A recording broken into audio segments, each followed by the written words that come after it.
नमस्कार, special report पे आपका स्वागत है। हमारी खास पेशकश ब्लॉकबस्टर एनकाउंटर जरा हटके जरा बचके में आपका स्वागत है। इस समय दुनिया भर की नजरें वर्ल्ड टेस्ट चैंपियनशिप के फाइनल पर टिकी हुई हैं। बुधवार को टीम इंडिया और ऑस्ट्रेलिया की टीमें इंग्लैंड के ओवल के मैदान पर आमने सामने होंगी। ये पहला मौका है जब दोनों टीमें इंग्लैंड में टेस्ट मैच खेलेंगी। टेस्ट मैच खेलने के बाद अगर हम बात करें तो जून के महीने में पहली बार ओवल में कोई टेस्ट जो है वो आयोजित किए जाने का भी ये पहला अवसर है। रोहित शर्मा की अगुवाई में team India world test championship को जीतने के लिए कमर कस चुकी है। वैसे भी आईसीसी ट्रॉफी जीते टीम इंडिया को 10 साल हो चुके हैं। अब सामने ऑस्ट्रेलिया है जो मजबूत प्रतिद्वंदी है, जिस WTC सीजन में भारत से ज्यादा अंक हासिल किए हैं।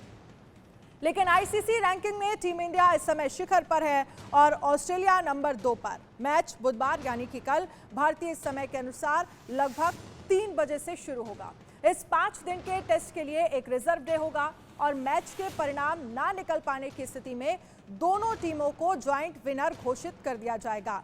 आज इसी मसले पर बातचीत के लिए हमारे साथ सुशील दोशी जी हैं और जो क्रिकेट विशेषज्ञ होने के अलावा जाने माने कमेंटेटर हैं और उन्हें इस क्षेत्र में पद्मश्री पुरस्कार से भी नवाजा जा चुका है।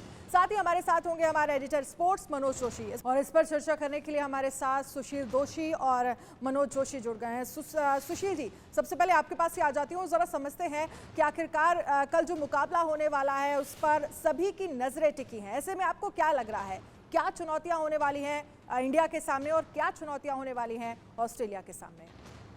देखिए, मैं समझता हूँ इससे बड़ा मुकाबला कोई हो नहीं सकता। विश्व टेस्ट चैंपियनशिप का फाइनल का मुकाबला, वो भी ऑस्ट्रेलिया से, वो भी एक तीसरे देश में, और वो भी ड्यूक बॉल से।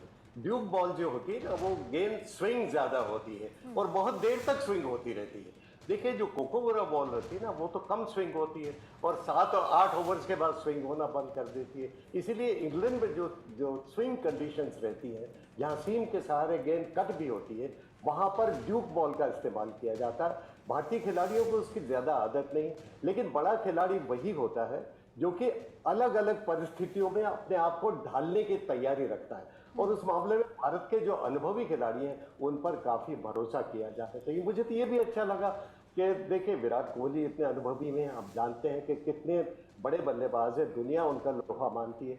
और दूसरी तरफ चेतेश्वर पुजारा, वो तो इंग्लैंड में ही खेल रहे हैं, रनों का भंडार प्राप्त करते हैं। हम जानते हैं कि पुजारा को तो मैं रनों का पुजारी कहता हूँ। जिस तरह से रन एकत्रित करते हैं, बहुत अच्छे फॉर्म में है। तो सवाल यही है कि क्या IPL खेलने के बाद, जब फूलों के बिस्तर जैसी पिचेस रहती है जहां आप रनों की फसल काटते रहते हैं, ऐसे पिचेस पर अभ्यास करने के बाद क्या आप स्विंग और सीम वाली परिस्थितियों में बेहतर बल्लेबाजी कर पाएंगे? ये एक कठिन प्रश्न है जो भारतीय बल्लेबाजों को इसको जवाब देना पड़ेगा। तो क्या वाकई बेहतर बल्लेबाजी कल हमें मैदान में देखने को मिलेगी? इस पर मैं आगे भी चर्चा करूंगी, लेकिन मनोज जी, मैं आपके पास आना चाहूंगी और जरा आपसे बैटिंग ऑर्डर को हम समझेंगे, क्योंकि 1 से 6 तक की अगर बैटिंग ऑर्डर की बात करें तो किसी तरह का कोई संदेह है नहीं, सब कुछ क्लियर है। लेकिन 6 के बाद टीम इंडिया किसको खिलाएगी, इसको लेकर दुविधा अभी है। जी हाँ, बिल्कुल सही कहा आपने, क्योंकि जो नंबर 6 तक की जो बल्लेबाजी है वो हमारी बिल्कुल तय है और उसमें हमारा जो शेर है वो जग गया है। मैं विराट कोहली की बात कर रहा हूं, जिन्होंने तीनों फॉर्मेट में सेंचुरी बनाई है और जो पिछला मुकाबला अहमदाबाद में खेला गया था उन्होंने बहुत ही रिकॉर्ड तोड़ पारी खेली थी, 180 प्लस का स्कोर उन्होंने बनाया था। शुभमन गिल, तीनों फॉर्मेट का बेहतरीन खिलाड़ी, उसी मैच में उन्होंने भी सेंचुरी बनाई। रविंद्र जडेजा, जिन्होंने पिछला मैच जो बर्मिंघम में इंग्लैंड के खिलाफ जो मुकाबला खेला था उन्होंने, उसमें भी उनकी सेंचुरी है।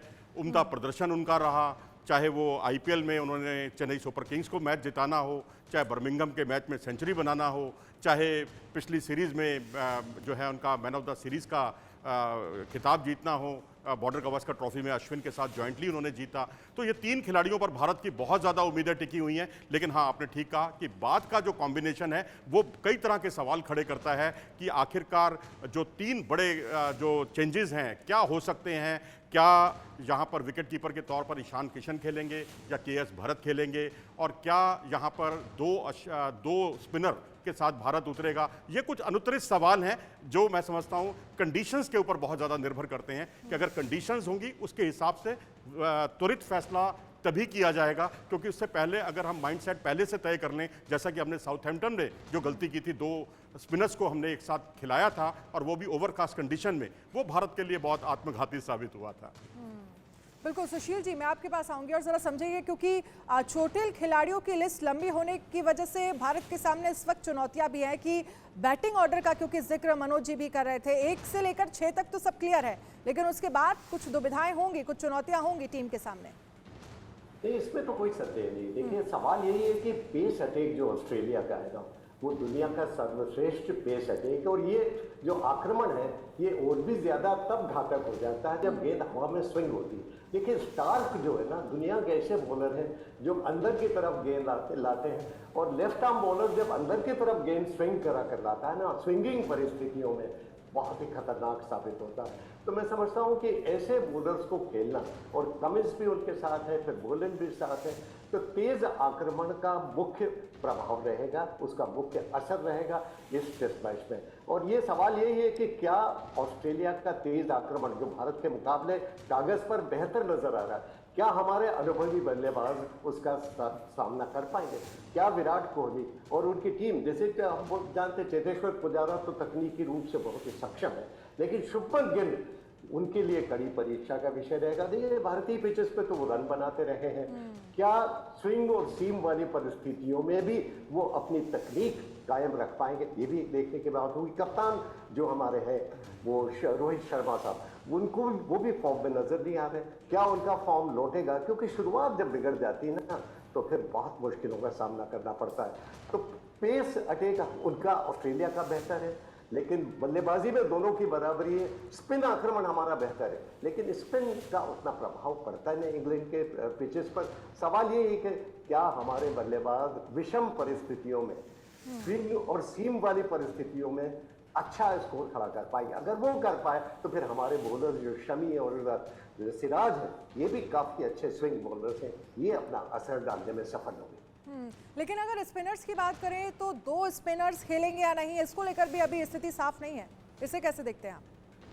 नहीं, मैं समझता हूँ कि स्पिनर को एक ही खिलाएंगे लोग, क्योंकि वहाँ जो अभी आसमान में बादल जो बात कर रहे थे, हम मौसम का विज्ञान भी देख रहे थे, तो आसमान में बादल भी, ओवरकास्ट कंडीशंस रहती हैं, कभी भी बारिश भी हो जाती है वहाँ पर इंग्लैंड में, और मौसम क्रिकेट की तरह अनिश्चित रहता है। तो हम ये देखते हैं कि ओवरकास्ट कंडीशंस रहती है, गेंद स्विंग होने में मदद मिलती है। ऐसे में 4 फास्ट बॉलर्स और 1 स्पिनर को खिलाएंगे, ऐसा मुझे लगता है। तो जडेजा को शायद खिलाएंगे, इतने अच्छे फॉर्म में है। और अश्विन भारत में तो अच्छे विकेट लेते हैं, लेकिन बहुत ही बुद्धिमान बॉलर है। मैं समझता हूँ अश्विन को खिलाना चाहिए, किसी भी विकेट पर वो किसी भी पिच पर विकेट ले सकते हैं, ये उनकी विशेषता। बुद्धिमान बॉलर है, और उनकी जो दूसरा गेंद और जो कैरम बॉल रहती है वो बहुत ही सफल बॉल रहती है, बल्लेबाजों को एकदम समझ में नहीं आती। लेकिन कुल मिलाकर फिलहाल मुकाबला बहुत ही बड़ा और बहुत ही कड़ा, और ऑस्ट्रेलिया का पलड़ा थोड़ा बहुत भारी लगता है।